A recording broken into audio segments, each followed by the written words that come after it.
Hi everyone, today we're going to be going over our second set of literary terms. These are ones that will start coming up in class soon. The 10 that we're going to go over today are allusion, epigraph, oxymoron, epanalepsis, anaphora, polysyndeton and asyndeton, alliteration, onomatopoeia, metonymy and synecdoche, and hyperbole. And just to get a sense of why we are grouping some of these together, numbers 4 through 7 on this list are all just more specific forms of repetition. So we've talked about repetition before, we've talked about how it's not an accident, it's not necessarily an indictment on the author's writing style that they can't come up with anything else to say. It's always purposeful, so we're looking at a couple more specific ways that authors use repetition here today. So let's start off with our first term, which is allusion. An allusion is an indirect reference to someone or something that is known from history, literature, religion, or another branch of culture. So for example, in a book, if you refer to Adam or Eve, that would be a biblical allusion, so that comes up a lot, like we talked about in How to Read Literature Like a Professor. Or if you call someone a Romeo, you're probably referring to Romeo and Juliet. So these can either be allusions that are made in literature or that are just made in conversation. And the purpose or the effect of an allusion is to allow writers to convey big ideas through a few associated words.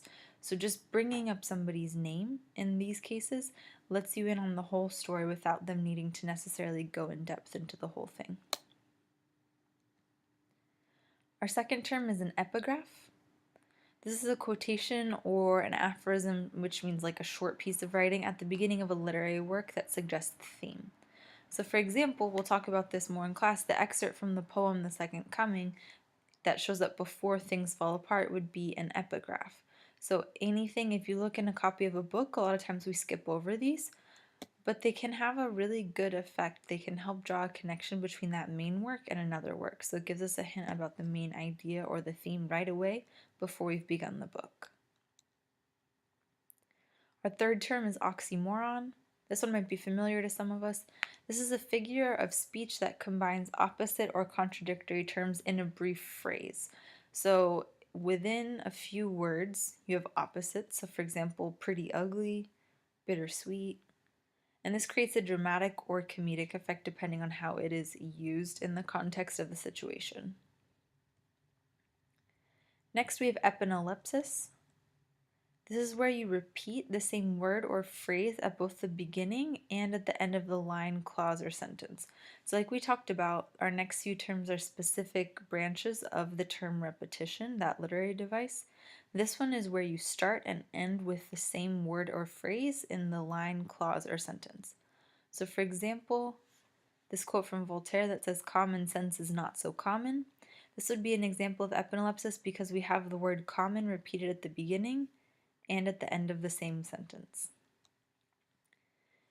This can have a few possible effects. The primary one is that it creates symmetry within what you're saying. It also helps emphasize a point. So when we repeat something, it sticks in our head and it kind of emphasizes what the author wants us to take away from what they're saying.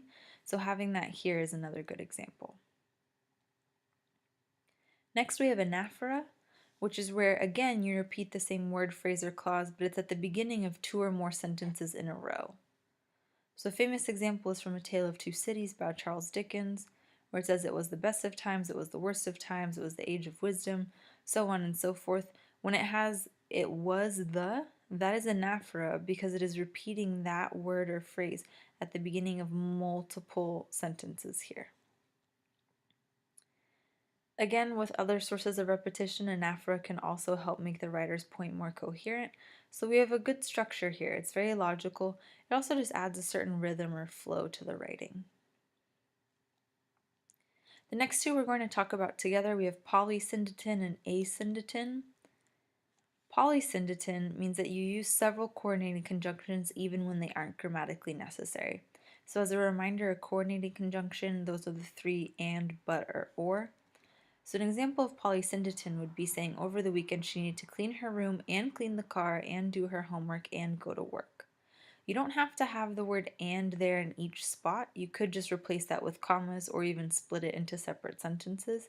But because we have each of those listed here, that would be an example of polysyndeton. So this helps incorporate a rhythm into the writing, but it can also emphasize the length of a list. When you have something like this, adding the and on each one really draws it out and makes it seem like more dramatic and more work to do than if we had just had the commas through it. And a good way to remember the difference between these two, when you see the root poly at the beginning of this, that means many, right? We've talked about this before, polygamy, polyglot. Whenever we see poly, we should keep that in mind. So this means having many coordinating conjunctions. On the other hand, that a means without. So for example, atheist, right? Someone who believes without God. So when we see a before syndeton, we can guess that that's going to mean without coordinating conjunctions. So that, again, would be eliminating all of them.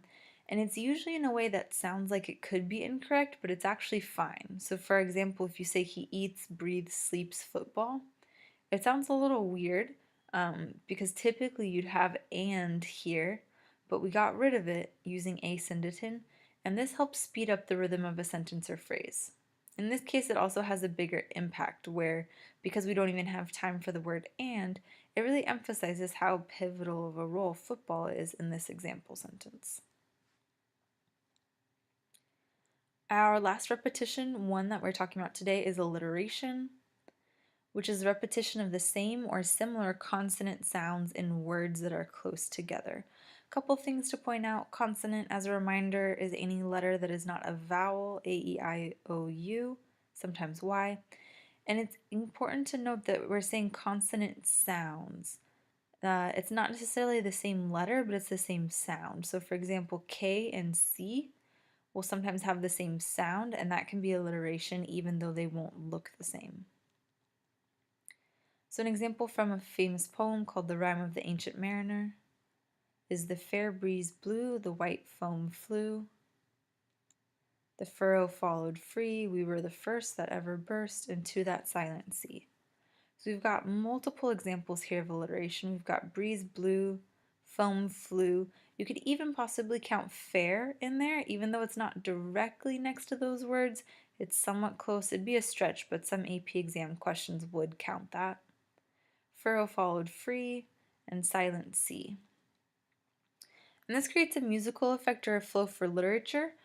We also see alliteration used a lot in marketing, and that's usually just to make the name sound catchier. So when you think of major chains like Bed Bath & Beyond or Krispy Kreme, there's usually some sort of alliteration there because it sticks in your head a little bit easier.